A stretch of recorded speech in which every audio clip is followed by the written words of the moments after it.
నమస్కారం, నా పేరు శివ. అందరూ ఉన్నారు ఫ్రెండ్స్. వాళ్ళ వీడియోలో ఈపీఎఫ్ ఖాతాదారులకి ఒక ముఖ్యమైన విషయాన్ని అయితే నేను చెప్పబోతానండి.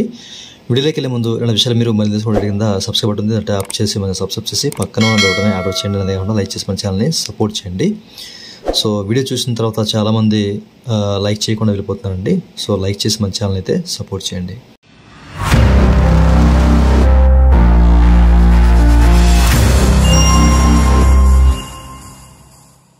ఇక టాపిక్లోకి వెళ్తే కనుక మీకు ఈపీఎఫ్ సంబంధించిన ఎట్లాంటి క్వరీ ఉన్నా, ఎట్లాంటి సర్వీస్ కావాలన్నా నన్నైతే కాంటాక్ట్ అవ్వచ్చు. పూర్తిగా పెయిడ్ సర్వీసులు ఉన్నాయి. నా వాట్సాప్ నెంబర్ మీకు వీడియో కింద డిస్క్రిప్షన్లో ప్రొవైడ్ చేశాను, ఓకేనా. సో దాని ద్వారా నన్నైతే కాంటాక్ట్ అవ్వచ్చు. అయితే ఈ వీడియోలో నన్ను కొంతమంది అడిగిన ప్రశ్న ఏంటంటే, సార్ మేము మొబైల్ ద్వారా పాస్బుక్ ఓపెన్ చేసినప్పుడు, ఓకేనా, సో మాకేంటంటే క్యాప్చా కనిపించట్లేదు, ఏం చేయాలి అని చెప్పేసి అడిగారు అనమాట. సో దాని గురించి మీకు క్లియర్గా ఈ వీడియోలో చెప్పబోతున్నాను అనమాట. సో ముందుగా మీరు ఏం చేస్తారంటే పిఎఫ్ వెబ్సైట్ అయితే ఓపెన్ చేయండి, ఓకేనా. ఓపెన్ చేసినప్పుడు మీరు చెక్ చేసుకోవచ్చు. ఈ విధంగా మీకు చూపిస్తుంది కదా. సో నేను జూమ్ చేసి ఏంటంటే పాస్బుక్ ఓపెన్ చేయడానికి ట్రై చేస్తున్నాను, ఓకే. సో ఓపెన్ చేసినప్పుడు మీరు ఇక్కడ చెక్ చేసుకోవచ్చు. సో పాస్బుక్ దగ్గర మనకి క్యాప్చా అనేది సగం మాత్రమే కనిపించింది. జస్ట్ మనకి 2 లెటర్స్ మాత్రమే ఇక్కడ రిఫ్లెక్ట్ అవుతున్నాయి, 2 కనిపిస్తున్నాయి, ఇంకేం కనిపించట్లేదు. సో చాలామందికి ఉన్న ఇష్యూ ఇదే. నన్ను అడుగుతున్నారు కామెంట్ సెక్షన్లో, సార్ ఏం చేయాలి అని చెప్పేసి. సో దీనికి చాలా సింపుల్ ట్రిక్ అండి ఇది. ఇంతకుముందు చాలామంది ఏంటంటే యూనిఫైడ్ పోర్టల్ ఓపెన్ చేసినప్పుడు అక్కడ మనకి ఏంటంటే ఆ యూనిఫైడ్ పోర్టల్ సంబంధించిన పేజ్ మెనూ అంతా కూడా, అంటే అక్కడ లాగిన్ అయిన తర్వాత మన డాష్బోర్డ్లో మన డీటెయిల్స్ అనేవి కూడా కాస్త హైడ్ అయిపోతూ చూపించారన్నమాట. సో దాన్ని మనకి అంటే కనిపించేలా చేసుకోవడానికి మనము క్రోమ్లో సో డిస్టర్బ్ మోడ్ అనేది మనకు ఒకటి ఉంటుంది కదా. సో దాన్ని మనం యాక్టివ్ చేసుకునేవాడు ఇంతకుముందు. సో నేను యాక్టివ్ చేసి చూపిస్తాను మీకు, ఓకేనా. సో మీరు ఇక్కడ చూడొచ్చు, ఇట్లా యాక్టివ్ చేసుకుని చాలామంది డిస్టర్బ్ మోడ్లో సెట్టింగ్లో ఇట్లా యాక్టివ్ చేసుకుని ఉంటారు కదా. సో దాన్ని మీరు ఆఫ్ చేసుకోండి, ఓకేనా. ఆఫ్ చేసుకోండి.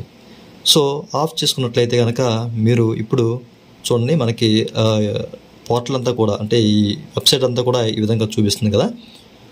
ఇప్పుడు మీరు ఏం చేస్తారంటే ఈ పాస్బుక్ ఓపెన్ చేయండి. ఓపెన్ చేసిన తర్వాత మీరు ఇక్కడ చెక్ చేసుకోవచ్చు. మనకి డైరెక్ట్గా అక్కడ ఏదైతే డిస్టర్బ్ మోడ్ తీసేసామో అప్పుడు మనకి అంచగా పాస్బుక్ సంబంధించి ఈ నెంబర్ పాస్వర్డ్ అడుగుతుంది, అండ్ క్యాప్చా కూడా చక్కగా కనిపిస్తుంది అనమాట. ఇక్కడ నుంచి జస్ట్ మీరు లాగిన్ అవ్వచ్చు. చాలామందికి ఇదే ప్రాబ్లం ఉంది, అందుకే నన్ను అడుగుతున్నారు అనమాట. చాలామంది ఏంటంటే డిస్టర్బ్ మోడ్లో మీ మొబైల్ని ఉంచుకొని ఉంటారు. సో దానివల్ల మీకు ఇష్యూ చూపిస్తుంది అనమాట, ఓకే. దాన్ని మీరు ఆఫ్ చేసుకోవాలన్నా ఆన్ చేసుకోవాలన్నా పైన ఉన్న 3 డాట్స్ని క్లిక్ చేయండి. క్లిక్ చేసిన తర్వాత మీరు చెక్ చేసుకోవచ్చు. డిస్టర్బ్ సైట్ అని చెప్పేసి కనిపిస్తుంది కదా. సో దీన్ని యాక్టివ్ చేసుకుంటే మనకి ఇష్యూ చూపిస్తుంది పాస్బుక్ మాత్రం. బట్ యూనిఫైడ్ పోర్టల్ ఓపెన్ చేయాలంటే దీన్ని మీరు ఆన్ చేసుకుని ఉండాలి, లేకపోతే అక్కడ మనకి ఇంకొక ఇష్యూ చూపిస్తుంది అనమాట. ఇలా దాన్ని మీరు ఆఫ్ చేయడం ఆన్ చేయడం వల్ల మీ సంబంధించిన పాస్బుక్ ఓపెన్ చేసినప్పుడు సో క్యాప్చా కనిపించకపోవడం జరుగుతుంది అనమాట, ఓకే.